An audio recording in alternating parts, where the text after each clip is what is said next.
बिस्मिल्लाहिर्रहमानिर्रहीम। अस्सलामु अलैकुम। डियर स्टूडेंट्स, आज हम टेक्निक्स इन सेल बायोलॉजी में जो नेक्स्ट टेक्निक करेंगे दैट इज़ क्रोमेटोग्राफी। यानी जो हमने लास्ट टाइम जो एक टॉपिक शुरू किया था ना कि जो डिफरेंट हम टेक्निक्स सेल बायोलॉजी के अंदर यूज़ करते हैं, सेलुलर टेक्निक्स भी आप कह सकते हैं, उनमें नेक्स्ट वन जो है दैट इज़ क्रोमेटोग्राफी। देखिए बेटे, जो वर्ड जहाँ पे है ना क्रोमेटो या क्रोमा का मीनिंग होता है कलर, और ग्राफी का मीनिंग क्या है? राइटिंग। यानी कलर राइटिंग इसका जब मीनिंग बनता है, बेसिकली ये क्या है कि एक सेपरेशन टेक्निक है। This is a separation technique, जो कि हम क्या करते हैं, जो एक मिक्सचर होगा, ठीक है जी। कोई भी एक आपके पास जो डिफरेंट कंपोनेंट्स का जो होता है ना, जो एक मिक्सचर होगा, मिक्सचर ऑफ डिफरेंट कंपोनेंट्स, उसको हम जब सेपरेट करते हैं तो ये उस लिहाज से क्या है, एक तरह की सेपरेशन टेक्निक है। लेकिन इसमें चूँकि हम कलर के बेस से उसको सेपरेट कर रहे होते हैं, तो इस वजह से हम इसको ना क्रोमेटोग्राफी कहते हैं। अब बेटे, इसमें जो क्रोमेटोग्राफी है उसकी भी फर्दर डिफरेंट टाइप्स हैं, लेकिन आपके सिलेबस में जो यूज़ की जा रही है दैट इज़ पेपर क्रोमेटोग्राफी। यानी आपके सिलेबस में जो इंक्लूड है दैट इज़ पेपर क्रोमेटोग्राफी। और ये जो पेपर क्रोमेटोग्राफी है, यानी आप कह सकते हैं कि ये बेसिकली क्या है, ये क्या सिंपल टेक्निक है। ये क्या होगी? एक सिंपल टेक्निक होगी क्रोमेटोग्राफिक टेक्निक्स में। और साथ ही ना ये भी याद रखें कि जो ये टेक्निक है, it is widely used for the separation of a variety of mixtures. और इसमें ना ख़ास तौर पे जो हम इन जनरल करते हैं, बल्कि आपके प्रैक्टिकल सिलेबस में भी होगा, क्रोमेटोग्राफी के बेस में हम सेपरेशन ऑफ, यानी उसमें ना यूज्ड इन, मिसाल के तौर पे ये मैं लिख रहा हूँ, नंबर 1 क्या है? Separation of photosynthetic pigments. अब देखिए ना, जिस तरह आप एक लीफ है उसका एक्सट्रैक्ट लेते हैं, तो उसमें ये ज़रूरी तो नहीं है सिर्फ एक ही क्लोरोफिल था, उसमें आपने देखा था क्लोरोफिल ए भी है, बी भी है, या जो एक्स्ट्रा जो होते हैं ना पिगमेंट्स, फोटोसिंथेटिक पिगमेंट्स जिनको हम कहते हैं एक्सेसरी पिगमेंट्स, वो भी मौजूद होते हैं। अब हम उन तमाम पिगमेंट्स को जब वो एक दूसरे से अलग करेंगे, तो उसके लिए ये टेक्निक जो है वो क्रोमेटोग्राफी जो है वो यूज़ हो रही है। इसी तरह से अगर आपके पास एक मिक्सचर ऑफ प्रोटीन्स हैं, आप उन प्रोटीन्स को भी एक दूसरे से अलग करना चाह रहे हैं, या ये यहाँ पे मैं लिख रहा हूँ कि एक मिक्सचर है आपके पास किसका जी, अमीनो एसिड्स का, अगर आप उसको भी क्या है, मिक्सचर को जब वो उसके कंपोनेंट्स को या अमीनो एसिड्स को अलग करने जा रहे हैं, तो उसके लिए क्या आप इसी टेक्निक को यूज़ करेंगे। तो ये बेसिकली क्या थी, इस तरह से एक पेपर क्रोमेटोग्राफी की जो ना आप कह सकते हैं यूजेस हैं या इसकी एप्लीकेशंस हैं। अच्छा बेटे, इसमें थोड़ा सा ना एक सिंपल सा मैं आपको करके यूँ समझा देता हूँ कि जो हम इसमें मिक्सचर यूज़ करेंगे, पहले मैं मिक्सचर बना रहा हूँ, ज़रा एक नोट कीजिएगा।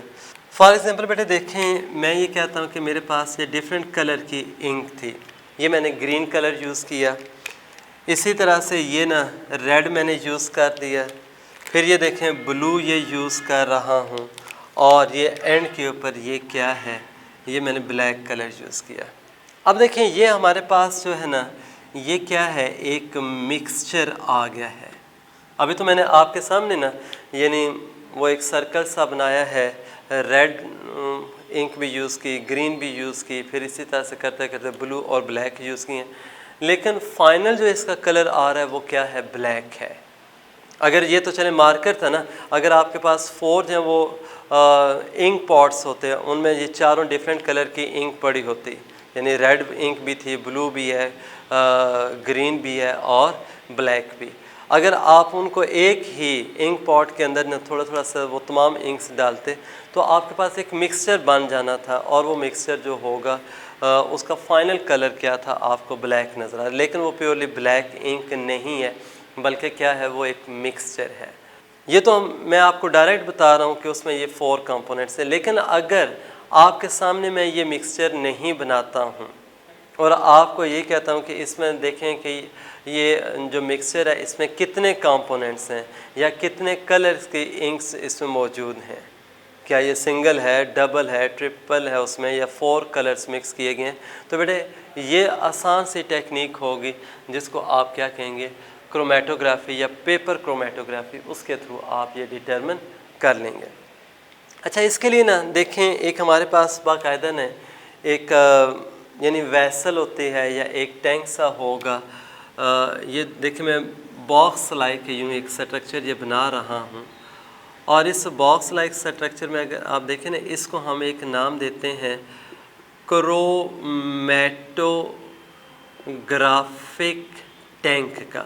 ये कौन सा जी, क्रोमैटोग्राफिक टैंक ये कहलाएगा, जिसके अंदर हम ये क्या करते हैं, क्रोमैटोग्राफी जो है वो कैरी आउट करेंगे। ये देख लें, ये इसका वो बॉटम, और इसके अंदर ना हम एक कोई भी लिक्विड सा डाल देते हैं।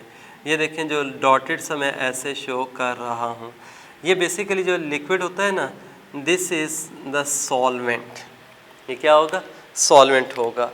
और यहाँ पे ना टॉप पे एक ये रॉड सा होता है, और उस रॉड के साथ हम एक पेपर, जिसको हम ना क्रोमैटोग्राफिक पेपर कहते हैं, और ये मैं इसका नाम भी लिख रहा हूँ। इसको बेटे हम वॉटमैन क्रोमैटोग्राफिक पेपर भी कहते हैं। और ये जो वॉटमैन क्रोमैटोग्राफिक पेपर हैं, जैसे फ़िल्टर पेपर आपने देखा ना, उसी तरह से मिलता जुलता होता है। इसके हम ना यूँ, ये देखिए मैं एक ना इस तरह से लॉन्ग सी इसकी एक स्ट्रिप बना रहा हूँ, इस तरह के हम एक स्ट्रिप काट लेते हैं। और क्या करेंगे, वो जो मिक्सचर था ना इंक्स का, फॉर एग्जांपल इंक है, या जैसे आप ना वो फोटोसिंथेटिक पिगमेंट्स का भी ले सकते हैं मिक्सचर, तो उसका आप क्या करेंगे, एक ड्रॉप जो था ना इस पेपर के एक एंड पे लगाएंगे। यानी एक ड्रॉप मैंने क्या इसके इस एंड पे मैंने ऐड कर दिया, और ऐड करने के बाद ना देखें, इसको ऐसे ही ना हॉरिजेंटली रखा हुआ था, उस पर डाला, और उसको उसके बाद ना ड्राई होने दें। मैं पूरी टेक्निक आपको समझा रहा हूँ कि इसमें है क्या, कि इस तरह से हमने किया और उसको अब ड्राई होने दिया। जब ये ड्राई हो जाएगा, उसके बाद क्या है, देखें जहाँ पे आपने ये ड्रॉप जो था वो ऐड किया था, वहाँ पे एक लाइन से भी आप ड्रॉ कर दें, ठीक है। यानी लेड पेंसिल के साथ एक हमने लाइन से ड्रॉ कर दी, जस्ट वो क्या था, उसके लोकेशन को जब वो नोट करने के लिए। अब देखें, ये जो मैंने ड्रॉप इसमें बेटे ऐड किया है ना, वो बिल्कुल एंड पे नहीं होता, थोड़ा सा एंड से जब वो थोड़े से डिस्टेंस पे होगा। अब हम क्या करेंगे, इस रॉड के साथ इस क्रोमैटोग्राफिक पेपर को ना इस टैंक के अंदर हम हैंग कर देते हैं। ये देखें, इसको हमने हैंग कर दिया इस रॉड की मदद से, और ये क्या था, वो वाला डॉट है जो कि क्या था, आपने उस मिक्सचर का इस पे ऐड किया, वो ड्राई था। अब देखो ना, ये आप घर में भी जैसे टिश्यू पेपर है, टिश्यू पेपर ले लें, अगर कहीं पे पानी गिरा हुआ है या कप वगैरह के अंदर पानी था, टिश्यू पेपर का एक कॉर्नर आप डिप करते हैं। जैसे डिप करेंगे तो आप क्या देखते हैं, एकदम से वाटर उसके अंदर एब्जॉर्ब और मूव करता हुआ हमें नज़र आता है। ब्लॉटिंग पेपर्स भी होते हैं, या ब्लॉटर्स उनको कहते हैं, उसका एक एंड आप डिप करें ना तो वाटर इस तरह से मूव करता हुआ जाएगा। यहाँ पे भी बिल्कुल ऐसे ही है, जैसे हम इसका लोअर एंड उस सॉल्वेंट के अंदर डिप करते हैं तो वो क्या करेगा, इसके अंदर एब्जॉर्ब होकर ऊपर मूव करना शुरू कर देगा। यानी वो जो क्रोमैटोग्राफिक पेपर था, इस पेपर में क्या है, वो सॉल्वेंट जब वो मूव करता है। लेकिन जो इसमें आपने केयर करनी है वो ये है, देखिए जब मैं इसको हैंग कर रहा हूँ तो जो इस पेपर का लोअर एंड है वो मैंने क्या किया है, लिक्विड के अंदर डिप किया हुआ है। लेकिन उस लोअर एंड को आपने ऐसे डिप करना है कि वो जो मिक्सचर था ना, ये देखें जो आपको ये डॉट सा नज़र आ रहा है, जहाँ पे आपने वो मिक्सचर जिसके कंपोनेंट्स को आपने अलग करना है, यानी अलग भी करना है और ये भी देखना है कि उसमें कितने कंपोनेंट्स शामिल थे, तो भाई वो उस सॉल्वेंट में डिप नहीं होना चाहिए। इसलिए मैंने कहा था बिल्कुल एंड के ऊपर नहीं लगाना है, थोड़े से डिस्टेंस पे आपने वो जो ड्रॉप है वो ऐड करना है। अब बेटे जिस साथ ये ना लिक्विड जो है वो अपवर्ड ट्रैवल करेगा, इसके अंदर मूव करता है, तो वो जो आपने मिक्सचर ऐड किया था उसके कंपोनेंट्स होंगे उस लिक्विड या उस सॉल्वेंट के अंदर डिज़ोल्व होना शुरू होंगे। उसमें क्या होंगे, डिज़ोल्व होना शुरू होंगे, और डिज़ोल्व होने के बाद क्या है, ऐसा ऐसा साथ जब वो मूव करेंगे। मैं इसके एक आपको आसान से एक एग्जांपल भी दे देता हूँ।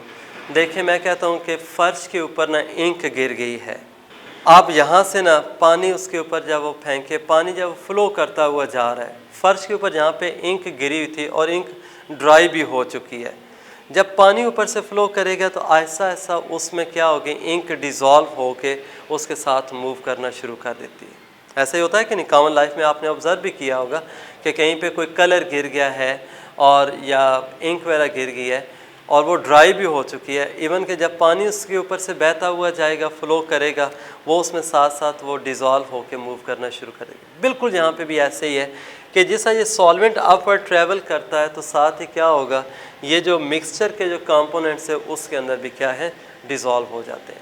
अब जो पॉइंट यहाँ पे याद रखने वाला है वो ये है कि जैसे डेली लाइफ में हम देखते हैं तमाम सब्सटेंसेस जो होती हैं या तमाम सॉल्यूट्स हैं वो इक्वली वाटर के अंदर डिज़ोल्व भी नहीं होते, यानी इक्वली भी नहीं होते हैं, और आप कह सकते हैं एट द सेम टाइम भी नहीं होंगे। मतलब ये है कुछ ज़्यादा डिज़ोल्व होंगे, कुछ कम होंगे, कुछ जल्दी डिज़ोल्व हो जाएंगे, कुछ क्या होंगे, देर से डिज़ोल्व होंगे।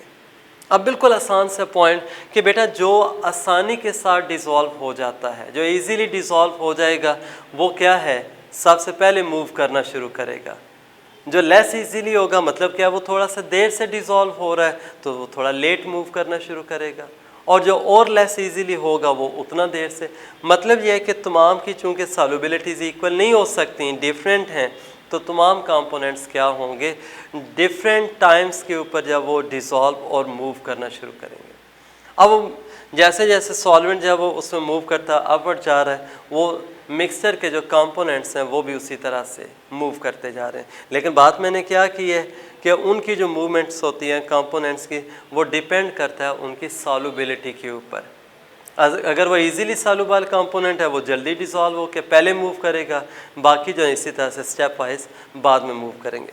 अब ना देखें, चूँकि उनके डिफरेंट टाइम्स पे ये मूवमेंट्स शुरू हुई थी, तो बेटा इस तरह से ना ये मैं एक ऐसे ना ये डॉट सा एक ये बना रहा हूँ, ये दूसरा वो डॉट है जो कि हम रेड से ये शो कर रहे हैं, ये तीसरा अगर आप देखें ये वो ब्लैक वाला है, और ये चौथा वो जो था जो क्या है, शाबाश, ब्लू वाला।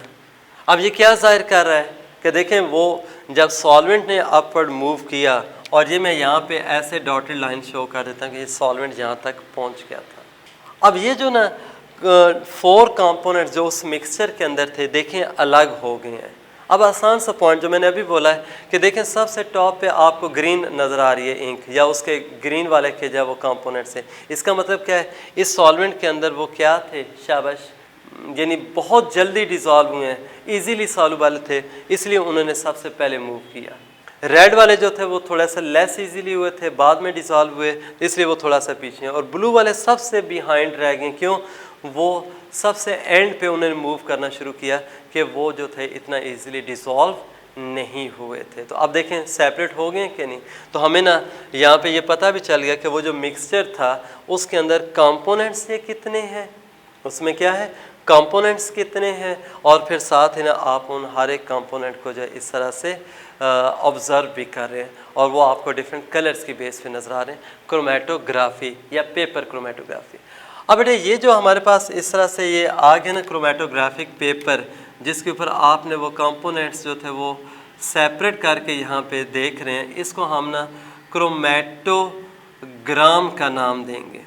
इसको आप क्या कहोगे कि ये क्या है, क्रोमेटोग्राम ग्राम। ये बात समझ आ गई। अब ना नेक्स्ट एक पॉइंट यहाँ पे कुछ टर्मिनोलॉजी इसका आपकी बुक में जिक्र किया गया है।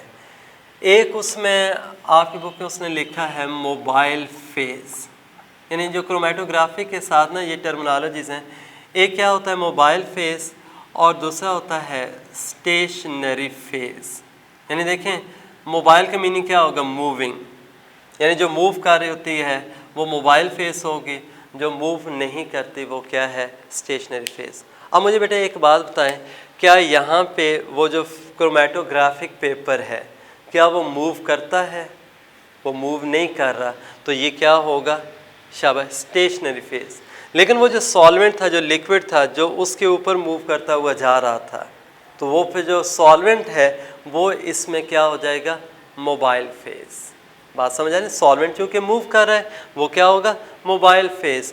जबकि जो पेपर है, जो फिल्टर पेपर भी आप कह सकते हैं, वो क्या हो जाएगा, स्टेशनरी फेज। वो किस में आएगा, स्टेशनरी फेज के अंदर। ये बात समझ आती है कि नहीं? अच्छा बेटे एक और पॉइंट भी बड़ा इम्पॉर्टेंट, वो ये है, जिस वक्त हम इन मिक्सचर के कंपोनेंट्स की बातें कर रहे थे तो हमने क्या कहा था कि भाई कुछ ऐसे कंपोनेंट्स होते हैं जो इजीली उसमें क्या है, डिसॉल्व हो जाते हैं। जब इजीली कोई डिसॉल्व हो गया तो इसका मतलब क्या था, उस कंपोनेंट की जो अफिनिटी थी ना, क्या था, जो इजीली डिसॉल्व हो गया उसकी जो अफिनिटी है, अफिनिटी का मीनिंग क्या होता है, अट्रैक्शन जो है वो उस लिक्विड या सॉल्वेंट के लिए ज़्यादा है। देखिए ना, अब जैसा ये सॉल्वेंट मूव करता है, जो सबसे पहले उस सॉल्वेंट के साथ डिसॉल्व होकर चला गया उसकी अफिनिटी क्या थी, ज़्यादा थी, अट्रैक्शन ज़्यादा थी, इसलिए वो जल्दी डिसॉल्व हुआ। ये अगर रेड उससे पीछे है तो इसका मीनिंग क्या, उसकी अफिनिटी कम थी, वो देर से डिसॉल्व हुआ। और जो ब्लू है उसकी अफिनिटी सबसे कम है, हालांकि डिसॉल्व ज़रूर हो रहे हैं, लेकिन उनके ना सॉल्युबिलिटी में जो फ़र्क आ रहा था ना, कि कोई जल्दी होता है वो कोई कम होता है, तो वो किस पे डिपेंड करता है, जो अफिनिटीज़ हैं, यानी जो कंपोनेंट की जो होगी, कंपोनेंट्स जितने भी थे इसमें, उनकी जो अफिनिटीज़ हैं ये डिसॉल्व होना और मूव करना उसके ऊपर डिपेंड करता है। तो बेटे दो बातें होती हैं, जो देखें जल्दी से मूव करना शुरू हो गया, इसका मतलब क्या था, उस सॉल्वेंट के साथ उस कंपोनेंट की अफिनिटी ज़्यादा थी, सॉल्वेंट के साथ ज़्यादा थी। तो मैं यूं भी कह सकता हूं मोबाइल फेज़ के लिए उसकी क्या थी, शाबाश, मोबाइल फेज़ के लिए उसकी अफिनिटी ज़्यादा थी। बात समझ आती है कि नहीं? इसी तरह से देखें दूसरी फेज़ भी मौजूद है ना, कि वो कंपोनेंट पड़ा हुआ था किस पे, फिल्टर पेपर, यानी जो क्रोमेटोग्राफिक पेपर है उसके ऊपर, वो क्या है, स्टेशनरी फेज़। अब वो स्टेशनरी फेज़ से पड़ा हुआ था, लेकिन लिक्विड फेज़ के साथ या मोबाइल फेज़ के साथ मूव कर गया। इसका मतलब क्या, मोबाइल के लिए उसकी अफिनिटी ज़्यादा थी, स्टेशनरी के लिए कम थी, इसलिए क्या मोबाइल के साथ मूव करना शुरू कर दिया। लेकिन अगर हम देखें जो रेड वाला है वो भी मोबाइल फेज़ के साथ या वो मूव कर रहा है, तो उसके भी मोबाइल फेज़ के लिए जो थे ना, जो अफिनिटी थी वो ज़्यादा थी, स्टेशनरी फेज़ के लिए क्या है, कम थी। लेकिन ग्रीन वाले के मुकाबले में क्या है, ग्रीन वाले के मुकाबले में रेड की स्टेशनरी फेज़ के लिए जो अफिनिटी है वो ज़्यादा है।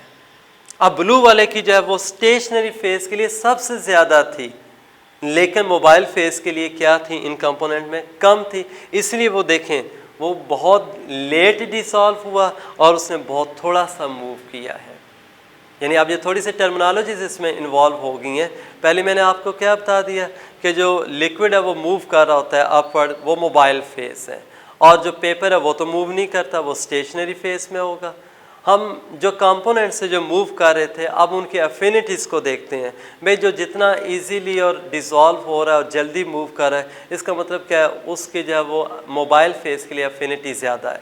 जो जितना लेट डिसॉल्व हुआ, इसका मतलब क्या है, मोबाइल फेज़ के लिए उसकी अफिनिटी कम थी, लेकिन स्टेशनरी फेज़ के लिए क्या थी, ज़्यादा थी। तो ये बेटे इस बेस पे क्या होते हैं, एक दूसरे से अलग हो जाएंगे। बाकी रह गया, जैसे आपने यहाँ पे ये देख लिया ना कि कंपोनेंट्स कितने हैं, यानी वो एक आपने डॉट डाला था, एक ड्रॉप डाला था, उसमें से ये 4 कंपोनेंट्स हैं वो क्या हैं, अलग हो गए। जब 4 ये कंपोनेंट्स अलग हुए तो इसका मतलब क्या, वो मिक्सचर जो था वो 4 कंपोनेंट्स का बना हुआ था। अगर ये 3 यहाँ पे आपको नज़र आते हैं तो उसका मीनिंग क्या है, उसमें 3 कंपोनेंट से। बात समझ आती है कि नहीं? दूसरी बात एक याद रखें, ये ज़रूरी नहीं है कि वो जो मिक्सचर होता है, जैसे मैं कह रहा था अमीनो एसिड्स हैं या प्रोटीन्स हैं, उनका मिक्सचर भी हो सकता है। अगर तो फोटोसिंथेटिक पिगमेंट्स हैं तो उनके अपने कलर्स हैं, वो आपको डायरेक्ट वो कलर्स नज़र आएंगे। लेकिन बाज़ का ये होता है कि वो जो मिक्सचर के कंपोनेंट्स हैं उनका अपना कोई कलर नहीं होता। बेटा जब उनका कलर नहीं होगा तो वो तो आपको इस क्रोमेटोग्राम के अंदर नज़र भी कोई नहीं आ रहे। तो हम क्या करेंगे, वो जो क्रोमेटोग्राफिक पेपर होता है उसके ऊपर एक लिक्विड जो है वो स्प्रे करते हैं और उस लिक्विड को हम नाम देते हैं लोकेटिंग एजेंट का। आप उसको क्या कहेंगे कि वो क्या होता है?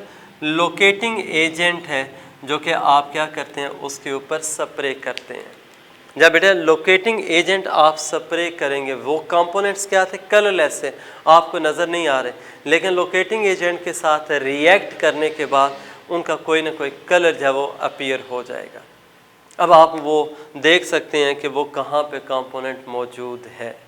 ये बात समझ आ रही है कि नहीं? तो बेटा बेसिकली ना ये जो सेपरेशन टेक्निक जो हम इस पर्पस के लिए क्या था यूज़ कर रहे हैं, और चूंकि on the basis of colour है इसलिए हम इसको क्रोमेटोग्राफी, और चूंकि इसमें आप ना जो पेपर यूज़ कर रहे हैं वॉटमैन फिल्टर पेपर की तरह होता है क्रोमेटोग्राफिक पेपर, इसलिए हम इसको पेपर क्रोमेटोग्राफी भी कहते हैं। आई थिंक यहाँ तक ये बात क्लियर होगी। अब बेटे हम जो नेक्स्ट इसमें टेक्निक जो डिस्कस करेंगे वो भी बेसिकली क्या है? सेपरेशन टेक्निक ही है। वो भी क्या है? सेपरेशन टेक्निक ही है। और मैं इसका ये नाम भी इधर लिख रहा हूँ, दैट इज़ इलेक्ट्रोफोरेसिस। वो टेक्निक कौन सी है? इलेक्ट्रोफोरेसिस। सिंपली इलेक्ट्रोफोरेसिस भी उसको हम कहते होते हैं, या जेल इलेक्ट्रोफोरेसिस भी कहेंगे। लेकिन बेटे ये जो टेक्निक है जिसको आप जेल इलेक्ट्रोफोरेसिस कह रहे हैं, ये भी सेपरेशन टेक्निक्स में आती है। लेकिन यहाँ पे ना जो मिक्सचर होगा उसके अंदर डिफरेंट कंपोनेंट्स ज़रूर हैं, लेकिन वो कौन से कंपोनेंट्स होंगे? This will be charged components. और चार्ज कंपोनेंट से मीनिंग क्या होता है कि उनके ऊपर क्या होगा? पॉजिटिव या फिर क्या होगा? नेगेटिव जो है वो चार्ज होता है। इस वजह से हम ना इसके दौरान क्या है, चार्ज जो कंपोनेंट्स है उसके मिक्सचर को क्या है सेपरेट करेंगे। अब ये जो चार्ज इसमें कंपोनेंट्स हैं उनको हमने सेपरेट करना है, तो उसके लिए क्या करेंगे? ये इलेक्ट्रोफोरेसिस की जो वो टर्म यूज़ करते हैं। सिंपली इलेक्ट्रोफोरेसिस भी कह सकते हो, या इसके साथ ये देखिए मैं एक वर्ड ऐड कर रहा हूँ, जेल इलेक्ट्रोफोरेसिस। मैं बेटा इसमें टेक्निक समझाने से पहले थोड़ा सा ना वो जेल के बारे में बता देता हूँ। बेटा देखें, जिस तरह हम घर के अंदर ना ये जेली वगैरह बनाते हैं तो उसमें क्या होता है, जेली पाउडर लेके आते हैं, आप पानी जो है वो उसको गर्म करेंगे, गर्म करने के बाद ना उसके बाद वो जो जेली पाउडर है उसमें डिज़ोल्व कर देते हैं, ऐसे ही ना। जब वो कम्प्लीटली डिज़ोल्व हो जाएगा फिर आप उसको कूल डाउन करते हैं। कूल डाउन होने के बाद क्या होगी, वो एक सॉलिड फॉर्म में जो वो जेली सी आपको मिल जाती है। बाकी रह गया उसमें आसान सा है कि जिस तरह की ना आप यानी उसको शेप देना चाह रहे हैं, यानी कोई भी एक बाउल आप ले लेते हैं, उसकी शेप ना उस बाउल के मुताबिक वो बन जाएगी। यानी आप बाउल में डाल दें सोल्यूशन को, जब वो सॉलिडिफाई होगा आप उसमें से रिमूव करेंगे तो बाउल की शेप बन जाएगी। इसी तरह से ना यहाँ पे भी हम जो पाउडर फॉर्म में हमें ये जेली मिलती है, लेकिन वो जो जेल है ना दो तरह के हैं इसमें, जो आपके बुक में भी बल्कि नाम भी मेंशन किए हुए हैं। एक उसमें जेल होती है जिसको हम नाम देते हैं एगारोस का, और दूसरी जो जेल होती है वो है पॉलीएक्रिलामाइड।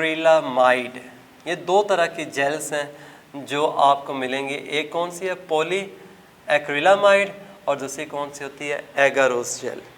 इसमें थोड़ा सा फ़र्क मैं ये बता देता हूँ कि जो पॉलीएक्रिलामाइड है वो थोड़ी फाइन होती है जेल। इसके अंदर जो पोर्स होंगे ना, यानी देखो देखने में वो आपको जेली सी नज़र आ रही है सॉलिड फॉर्म में, लेकिन वो अंदर से क्या होती है, पोरस। उसमें क्या होंगे, पोर्स मौजूद होंगे।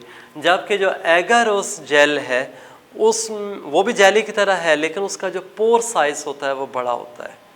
ये नॉर्मली हम ना वो डिसाइड कर लेते होते हैं इस तरह से कि भाई अगर ना जो मिक्सचर है उसके मॉलिक्यूलर साइज़ बड़ा था तो आप एगारोज यूज़ कर लेंगे, और अगर जो स्मॉलर साइज़ का मॉलिक्यूल्स का वो मिक्सचर है तो पॉली एक्रिलामाइड जो है वो यूज़ की जाती है। लेकिन यहाँ पे भी एक याद रखें कि जैसे मैंने पहले आपको कहा था ना कि मिक्सचर ऑफ चार्ज कंपोनेंट्स था, तो इसमें जो मिक्सचर हम नॉर्मली जो सेपरेट करते होते हैं बेटे, वो मिक्सचर जो है उसमें डीएनए फ्रेगमेंट, यानी यहाँ पे जो मिक्सचर होगा वो डीएनए के फ्रेगमेंट्स भी हो सकते हैं इसमें, ठीक है।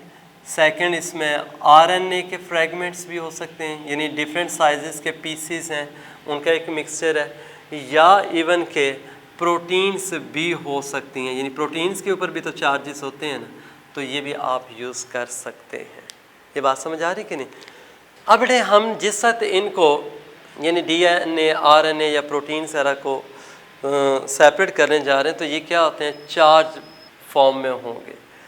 तो उसके लिए मैं आपको थोड़ी सी टेक्निक ऐसे समझा देता हूँ कि देखें, सबसे पहले हम ये जस्ट लाइक दिस, जैसे मैं ये ड्रॉ कर रहा हूँ ना, ये कोनिकल फ्लास्क लेंगे इस तरह से, और ये जो कोनिकल फ्लास्क होती है यूँ देख लें, इस कोनिकल फ्लास्क में हम जो जेल है उसका सॉल्यूशन प्रिपेयर करेंगे। ये देखें, इसको मैं नाम दे रहा हूँ कि ये क्या हमने बना लिया, जेल सॉल्यूशन।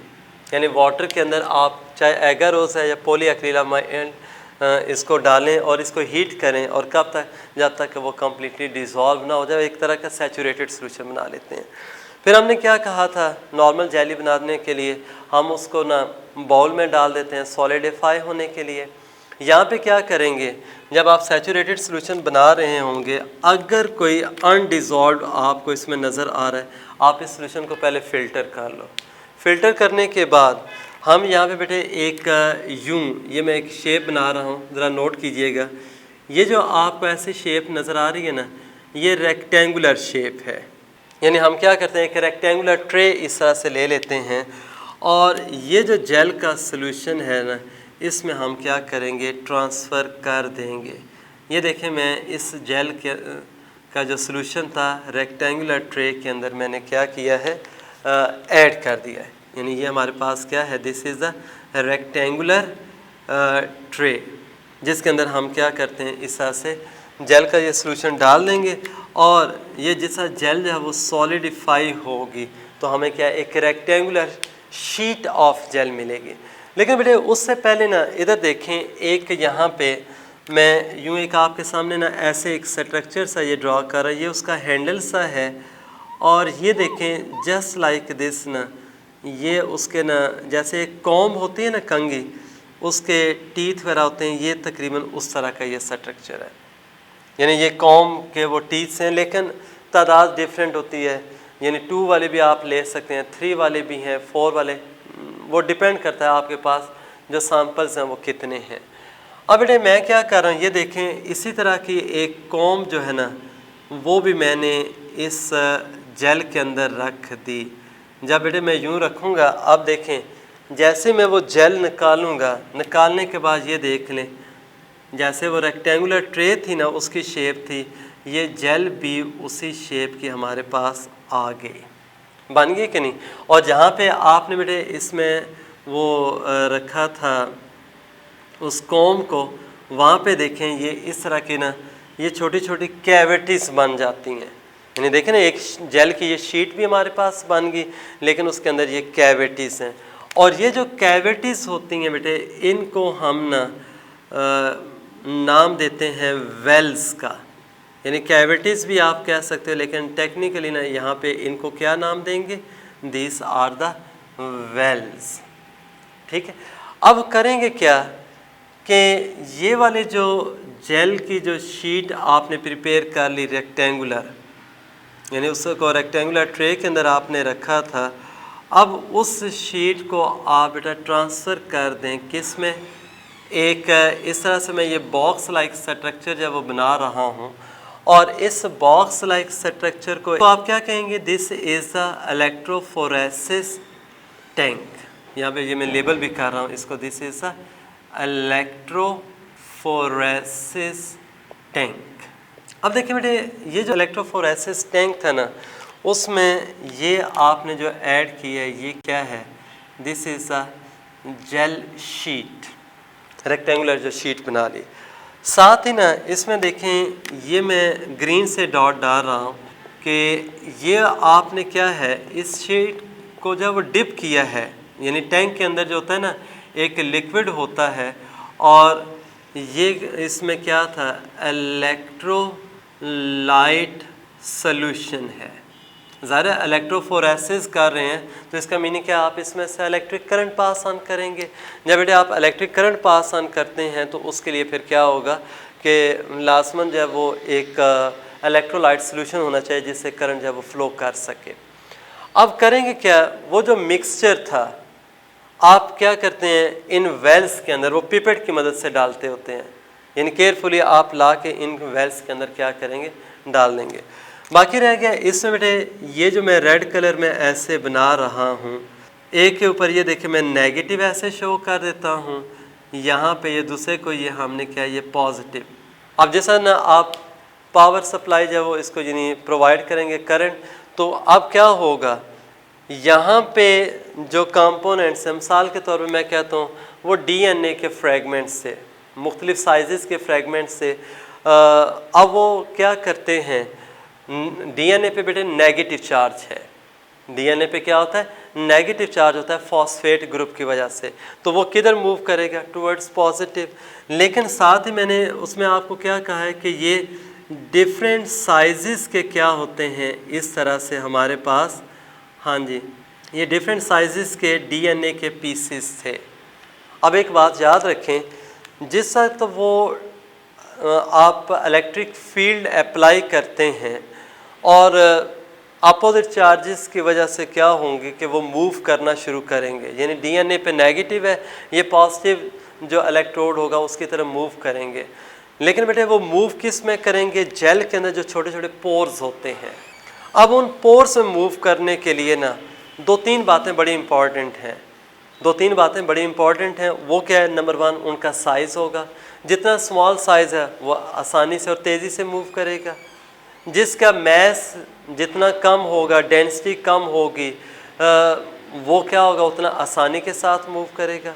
और इसी तरह जिसका साइज़ बड़ा होगा, डेंसिटी जो ज़्यादा होगी या शेप इरेगुलर होगी, वो लेस इजीली मूव करता है। तो कहने का मतलब ये है कि तमाम जो फ्रेगमेंट्स हैं वो उन पोर्स के थ्रू जब वो मूव कर रहे हैं, लेकिन जो मूवमेंट की स्पीड है वो एक दूसरे से वेरी करती है। वो किस लिहाज से, शेप, मैस, डेंसिटी और इवन के उनके ऊपर जो चार्जेस हैं, अगर लेस चार्ज है वो स्लोली मूव करेगा, अगर मैक्सिमम उसमें चार्ज आपको नज़र आ रहा है वो ज़्यादा तेज़ी से मूव करेगा। लेकिन आप देखें ये डिफरेंट रेट्स के साथ जिस तरह ये मूव करते हुए जा रहे होते हैं तो फिर क्या एक दूसरे से वो अलग भी हो जाएंगे। अब देखें ना, ये कंपोनेंट सबसे आगे ये बैंड हमें नज़र आ रहा है, इसका मतलब क्या, ये सबसे स्मॉलेस्ट था इसलिए सबसे आगे था, और ये उससे पीछे, ये पीछे, इस तरह से वो कंपैरेटिवली क्या होंगे, लार्जर। इस तरह से हमने क्या किया, उन तमाम कंपोनेंट्स को एक दूसरे से अलग कर लिया। तो ये वाली जो टेक्निक होती है इसको हम इस तरह से क्या नाम देते हैं, जेल इलेक्ट्रोफोरेसिस। बाकी देखो इसमें एक दो पॉइंट्स हैं, वो ये हैं कि अगर आपको पता है ना कि उस पर वो जो हम सेपरेट करने जा रहे हैं वो मिक्सचर क्या है, नेगेटिवली है, तो ये जो वेल्स होंगे ना उनको आप किधर रखेंगे, नेगेटिव जो इलेक्ट्रोड होगा उसकी तरफ। यानी अगर मिक्सचर के जो कंपोनेंट, अब डीएनए ना, डीएनए पे होता ही क्या है, नेगेटिव चार्ज है, तो हम ये वेल्स नेगेटिव इलेक्ट्रोड साइड पे रखेंगे ताकि वो पॉजिटिव की तरफ मूव करें। अगर कोई ऐसा होता है जिससे पॉजिटिव चार्ज है, जैसे हिस्टोन प्रोटीन्स होती हैं, पॉजिटिव है, तो भाई मैं क्या करूँगा, ये वेल्स पॉजिटिव इलेक्ट्रोड की तरफ रखूँगा तो वो नेगेटिव की तरफ मूव करेंगे। हाँ, अगर आपको कंफर्म नहीं है कि वो जो हम मिक्सचर है जिसको सेपरेट करने जा रहे हैं उस पर कौन सा चार्ज है, तो उसके लिए बेटा आप क्या करें, बेशक जो वेल्स हैं यूँ आप ना सेंटर में बना दें।